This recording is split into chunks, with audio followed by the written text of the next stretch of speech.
जय एस्ट्रो पाठशाला में आपका स्वागत है। आज हम बात करेंगे प्रश्न कुंडली में प्रश्न के बारे में, प्रश्नकर्ता के बारे में। क्या प्रश्नकर्ता सरल है, उसका ज्योतिष में विश्वास है, तभी उसको असर होगा प्रश्न पूछने का।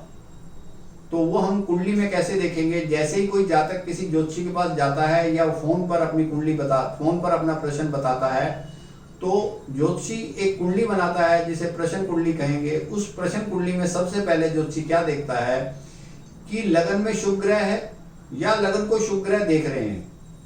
मित्र दृष्टि से लगन को शुभ ग्रह देख रहे हैं या लगन में शुभ ग्रह हैं। तो यहाँ मैं ये आपको बता दूं शुभ ग्रह कौन कौन से हैं। पक्षबली चंद्र, अपीड़ित बुध और गुरु और शुक्र शुभ ग्रह माने जाते हैं। या तो ये लगन में बैठे हों या ये लगन पर शुभ दृष्टि देते हों, मित्र दृष्टि देते हों।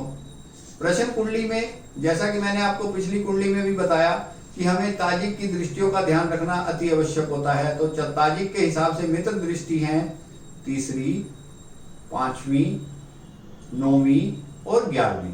अगर इनमें से कोई दृष्टि लगन पर आ रही है तो और ग्रह शुभ है तो वो हमारे लिए अच्छा है, प्रश्नकर्ता सरल है। दूसरी कंडीशन क्या देखनी चाहिए? लग्नेश और सप्तमेश पर गुरु और चंद्र की शुभ दृष्टि हो, तब भी प्रश्नकर्ता सरल होता है, वह अपने काम से अपना प्रश्न पूछ रहा है। तो यह भी हम समझ सकते हैं कि प्रश्नकर्ता सरल है। या अगली कंडीशन, तीसरी कंडीशन, सप्तमेश सप्तम भाव में बैठा हो,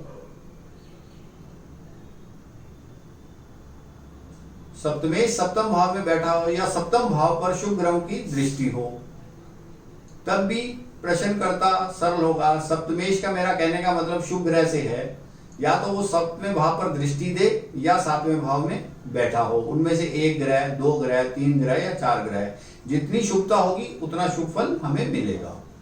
या सातवें भाव पर बुध और गुरु की शुभ मित्र दृष्टि हो, बुध और गुरु की सातवें भाव पर मित्र दृष्टि हो, तब भी प्रश्नकर्ता सरल होगा। और चंद्र और बुध पर, अगली कंडीशन, चंद्र और बुध पर गुरु और शुक्र की दृष्टि हो, तब भी प्रश्नकर्ता सरल होगा। या इसके बाद लास्ट कंडीशन की बात कर लेते हैं, जिसमें चंद्र और गुरु केंद्र या त्रिकोण में इकट्ठे बैठ जाएं। चंद्र और गुरु केंद्र और त्रिकोण में अच्छे बैठ जाएं, तब भी प्रश्नकर्ता सरल होता है। तो ये हम जान सकते हैं कि प्रश्न करने वाला अपना क्वेश्चन जो प्रश्न कर रहा है वो उसका प्रश्न बिल्कुल जायज है और उसका उत्तर हमें ढूंढ कर देना चाहिए। अब जब ये सारी कंडीशन इनमें से पूरी हो जाती है कि प्रश्नकर्ता सरल है, वो हमें उसका जवाब देना है, तो जवाब देंगे किस हिसाब से? तब हमें क्या देखना है? लगन को देखना है, लग्नेश को देखना है, उनका बल देखना है और चंद्र का बल देखना है।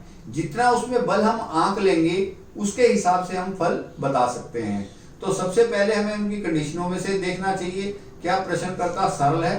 तो उसके बाद हमें लगन देखना है, लग्नेश देखना है और चंद्र को देखना है, इनका बल आंकना है, और फिर जातक को हम उसके प्रश्न का उत्तर आसानी से दे सकते हैं।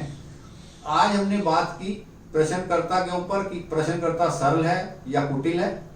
हमने सरल प्रश्नकर्ता की बात की और अगले वीडियो में हम बात करेंगे ग्रह परिषद का क्या फल होता है प्रश्न कुंडली में। जो ग्रह की परिषद है उसका हमारी कुंडली में क्या फल होता है, अगले वीडियो में इसकी बात करेंगे।